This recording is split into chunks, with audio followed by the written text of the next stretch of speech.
Hello class 9 students. ये आपका chapter जो है मोशन टाइटल से, इसको बहुत मैं सिंपल तरीके से समझा रहा हूँ। The basic idea, the core idea of motion is that if an object is changing its position, तो हम इसको कहते हैं मोशन। लेकिन वो जो पोजीशन चेंज कर रहा है वो किस तरह से हम मान सकते हैं, तो इसके लिए पूरा जो स्टेटमेंट होता है that if an object is changing its position with respect to the surrounding objects. तो यहाँ आप देख रहे हैं कि ये ऑब्जेक्ट है, ए से बी तक आया, 1 मीटर डिस्टेंस उसने कवर किया, और उसके आसपास जो ऑब्जेक्ट से यहाँ से हटकर ये बी तक आया। तो the object has change its position from A to B with respect to surrounding objects. यहाँ पर ये कंसेप्ट आपको आराम से याद रहेगा that the change in position with respect to surrounding objects. यहाँ पर in introductory aspect of physics related to motion, तो यहाँ एक वर्ड होता है रेफरेंस पॉइंट, यानी कि हम किस चीज़ को एक ऐसा पॉइंट माने जहाँ से हम वो चीज़ इस्टेब्लिश कर सकें कि ऑब्जेक्ट कितनी दूर गया, आगे फॉरवर्ड या बैकवर्ड उस पॉइंट से। तो रेफरेंस पॉइंट है, जैसे आपने किसी ट्री को ओरिजिन पॉइंट या रेफरेंस पॉइंट माना कि आप इस डायरेक्शन में आगे चले, फॉरवर्ड डायरेक्शन में 10 मीटर, तो ये +10, और उस ट्री से बैकवर्ड, उस ओरिजिन पॉइंट रेफरेंस पॉइंट से बैकवर्ड आए तो -10 मीटर। तो यहाँ पर ये रेफरेंस पॉइंट बोला जाता है। अब ये बड़ा इंटरेस्टिंग है कि आप अगर बस के अंदर बैठे हैं, क्योंकि बच्चों के डाउट मैं बहुत सिंप्लीफाइड वे में बता रहा हूँ, already your teachers must have discuss these things. तो यहाँ पर मैं इसलिए सिंप्लीफाई कर रहा हूँ कि many times a child is not able to understand in just one lecture, so उसको डाउट रहता है, पूछ नहीं पाता है। तो अगर आप बस में अपने फ्रेंड के साथ बैठे हैं तो आप दोनों एक दूसरे के लिए ऑब्जेक्ट एट रेस्ट होंगे। लेकिन अगर आपका फ्रेंड नीचे खड़ा है और बस आगे चल रही है, देन आपके फ्रेंड के लिए आप एग्जाम्पल होंगे an object in motion inside the bus. तो मोशन इज़ रिलेटिव, यानी कि विदाउट रेफरेंस पॉइंट हम कोई भी कंसेप्ट, चाहे वो मोशन का हो या रेस्ट का हो, उसको अप्लाई नहीं कर सकते। तो रेफरेंस पॉइंट इज़ एसेंशियल।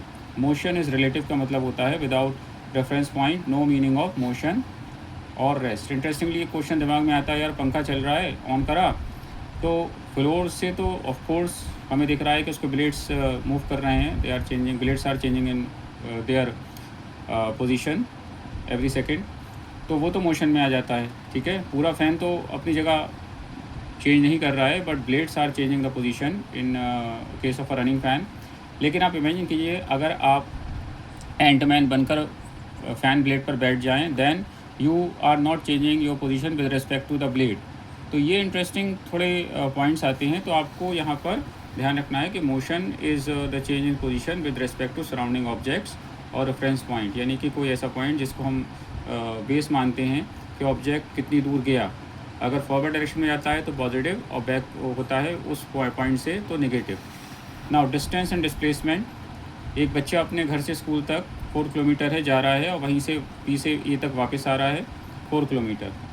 तो डिस्टेंस टोटल हम कवर करेंगे 4 + 4 8 किलोमीटर, लेकिन डिस्प्लेसमेंट यहाँ पे 0 किलोमीटर इसलिए हुआ बिकॉज स्ट्रेट लाइन में बच्चा ए से बी तक गया और वापस बी से ए तक आया।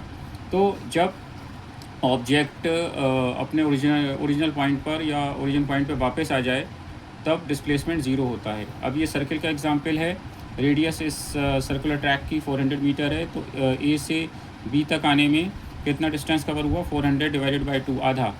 तो ये हमने डिवाइड करा 200 मीटर, लेकिन अगर फुल सर्कल जाएगा तो 400 मीटर, ये ऑब्वियस है।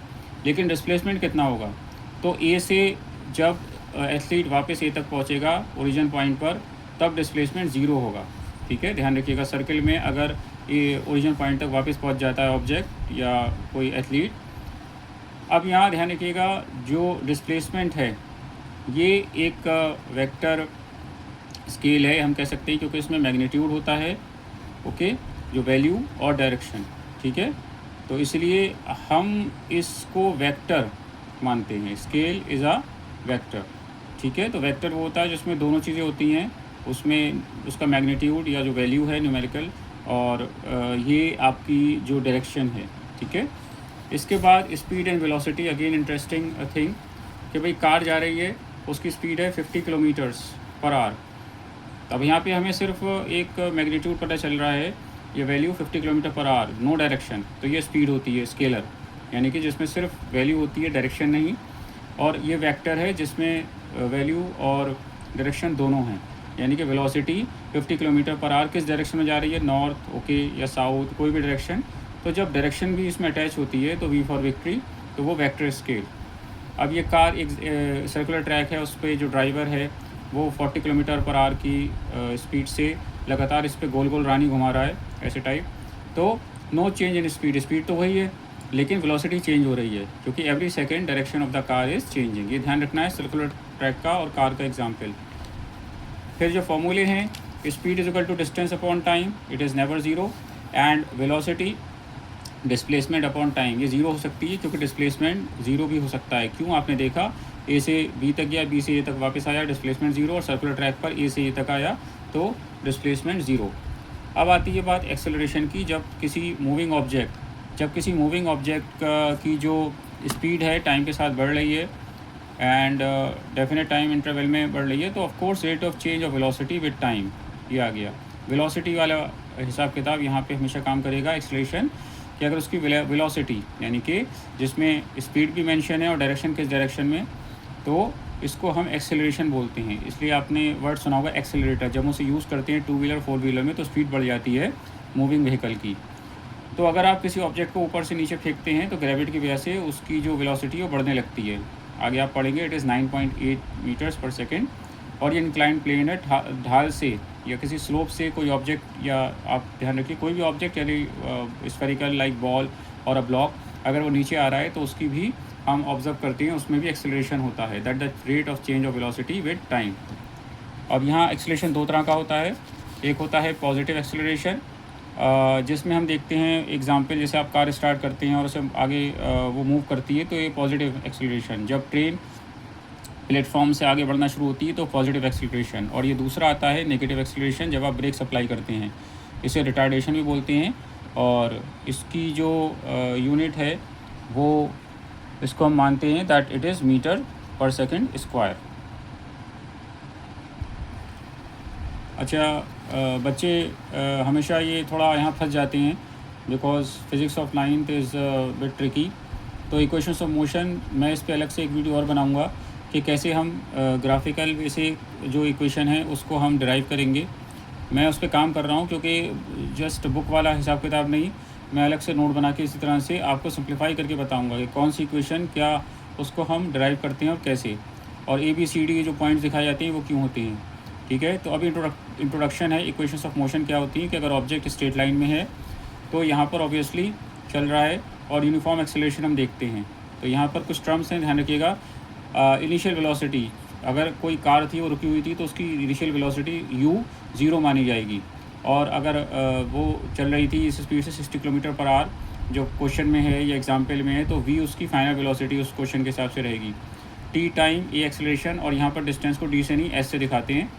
ठीक है, तो एग्जाम्पल आप देखिए, 0 सेकंड में कोई ऑब्जेक्ट था, उसकी जो आप देख रहे हैं एक्सेलरेशन, तो वो 0 मीटर्स पर सेकंड। ठीक है, और इस तरह से हम देख रहे हैं after 1 second 5 metres per second, to after 2 second 10 metres per second, तो 5 मीटर्स पर सेकंड की ही इसमें इंक्रीज़ हो रही है हर बार। और टाइम यूनिफॉर्म है, 1 2 3 सेकंड से 1 सेकंड का इन्होंने टाइम इंटरवल दिया है, और 5 मीटर्स पर सेकंड का इन्होंने जो है इस वैल्यू को दिया है हर बार, 5 metres per second, 10 metres per second and 15 metres per second. सो ये यूनिफॉर्म एक्सेलरेशन का एग्जांपल है, क्योंकि एक्सेलरेशन इसमें 5 मीटर्स पर सेकंड है हर स्लॉट में।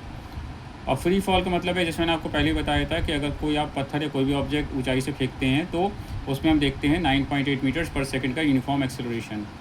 कंसेप्ट क्या क्या है इक्वेशंस का, तो ये देखिए, पहला जो इक्वेशन है v = u + at की स्पीड कितनी होगी। ठीक है, जो आपकी स्पीड है, ये वेलोसिटी फाइनल है, वो कितनी होगी। जैसे ऑब्जेक्ट की जो इनिशियल थी वो 10 मीटर्स पर सेकंड, एक्सेलरेशन इसमें 2 मीटर्स पर सेकंड और t 5 सेकंड। तो इस तरह से हम निकालते हैं इस पहली इक्वेशन को कि फाइनल वेलोसिटी कितनी होगी। ये सिंप्लीफाइड वे में बता रहा हूँ, मैं अलग से 2 वीडियो और बनाऊँगा, मैं कोशिश कर रहा हूँ। और बिकॉज ग्राफ मेथड थोड़ा बच्चों को टिपिकल पड़ता है, डेरिवेशन आपके कोर्स में बच सकते नहीं। ठीक है, तो NCERT में बहुत अच्छा दिया हुआ है, लेकिन मैं चाह रहा हूँ कि जो उसमें नाक को हाथ घुमा के पकड़ा है, उसको सामने से नाक को पकड़ने का मेथड, उस नोट से आपको मैं वीडियो शेयर करूँगा, क्योंकि यहाँ पे बच्चा बहुत कंफ्यूज होता है। एंड 10 या 20 बच्चे क्लास रिप्रेजेंट नहीं करते हैं। बहुत से बच्चे ऐसे होते हैं जिनको कुछ इश्यूज़ होते हैं समझने में। तो स्पेशली ये मेरे वीडियोज़ उन बच्चों के लिए हैं जो थोड़े हेजिटेंट हैं, जो थोड़े इंट्रोवर्ट हैं या आउटस्पोकन नहीं हैं। तो डोंट वरी, लाइफ है, सब सिखा देगी। इस पे काम कीजिए, ठीक है। इसके बाद S is equal to U T plus half A T square. अब यहाँ पर कितना डिस्टेंस कवर किया, ये इक्वेशन इस बात से डील करती है कि गिवन टाइम में कितना डिस्टेंस एस कवर किया। इसके दो पार्ट हैं कि U T no acceleration use, initial velocity या स्पीड है तो ये यू, ठीक है, इसमें माना है। और half A T square accelerator हमने यूज़ किया, डिस्टेंस कवर कितना, तो ये दोनों को कंबाइन करके मिलाते हैं। तो इसके बारे में मैं अलग से वीडियो बना रहा हूँ, वो जल्दी मैं अपलोड करूँगा। फिर ये थर्ड इक्वेशन है V square minus U square, और ये ठीक है, V square minus U square is equal to 2as। तो यहाँ तीन वैल्यू है, V square, you square, 2as। ये मैंने क्लाउड में बना दिया। थोड़ा ये इससे डरने की ज़रूरत नहीं है, बिकॉज फिज़िक्स में अगर आप शुरू से ही पकड़ ले लेंगे, देखिए ये चीज़ आप ध्यान रखिए कि कोई भी शुरू में चैम्पियन नहीं होता है, उसको ट्रायल एरर पर बनना पड़ता है। अगर आप कंपेयर करेंगे ख़ुद को न्यूटन से तो वो इतना पॉसिबल नहीं है। गिरते पड़ते उठते बैठते ये लर्निंग प्रोसेस है, ठीक है। तो ये मत सोचिए कि आप शुरू में ही बिल्कुल सुपर लर्नर हो जाएंगे। कुछ ही हर क्लास में बच्चे होते हैं, मैक्सिमम 3 to 5। तो आप कंपैरिजन मत कीजिए, जो आप हैं उस पर काम कीजिए, जो आपके शॉर्ट कमिंग्स हैं उस पर काम कीजिए। तो फिजिक्स कोई हुआ नहीं है। हाँ, ये मानता हूँ कि क्लास 8th की साइंस के कंपैरिजन में 9th में आते ही बच्चे को लगता है कि अरे यार भाई मैं कहाँ फंस गया, बट उससे निकलने के भी तरीके हैं। Nothing is impossible. काम करिए, जस्ट डू इट। सोचते रहेंगे तो फिर अटक जाएंगे। तो ये V square minus U square is equal to 2as। How much time, अब आप बाइक पर हैं, ठीक है। अब आपको पता है कि आपकी इनिशियल वेलोसिटी कितनी थी और फाइनल वेलोसिटी कितनी थी और कितना डिस्टेंस आप जानते हैं। आपको ये नहीं पता है कि कितना टाइम लगा ये सब कवर करने में। तो इसके लिए ये थर्ड इक्वेशन यूज़ होती है। तो मैं फिर बोलूँगा, डरने की ज़रूरत नहीं है। फिज़िक्स और मैथ थोड़ी टेढ़ी है, NCERT के हिसाब से अगर देखें। काम कीजिए, प्रैक्टिस कीजिए। You can purchase a white board with blue and red marker और दीज बोर्ड मार्कर्स, और एक कॉटन क्लोथ रखिए। प्रैक्टिस कीजिए instead of paper, pen and paper. या आप जो आजकल वो डिजिटल स्लेट चल रही है 150-200 रुपये की आती है, उस पर आप प्रैक्टिस कर सकते हैं। स्कूल ले आके आप वहाँ फ्री पीरियड में या लाइब्रेरी पीरियड में उस पर प्रैक्टिस कर सकते हैं। तो ये सब टिप्स एंड ट्रिक्स हैं, ठीक है। तो अभी शुरुआत है। लकीली साइंस की बुक अवेलेबल है। सोशल साइंस की तो अभी भी बच्चे वेट कर रहे हैं, लेकिन लकीली साइंस की अवेलेबल है। तो I will definitely upload further videos. यहाँ पर थोड़ा ये लूप होल है। मैं पर्सनली मानता हूँ कि 9th का जो सिलेबस है स्पेशली साइंस, वो थोड़ा टिपिकल है एज़ कम्पेयर टू 10th। और वही चीज़ आप देखते हैं 10th के बाद बच्चे आता है इन CBSE, तो एकदम से वो परेशान हो जाता है कि suddenly the syllabus is going to be very vast. तो थोड़ा ऑफ कोर्स स्ट्रेस तो होता है, लेकिन इससे डील करना भी आना चाहिए, ठीक है। Thank you.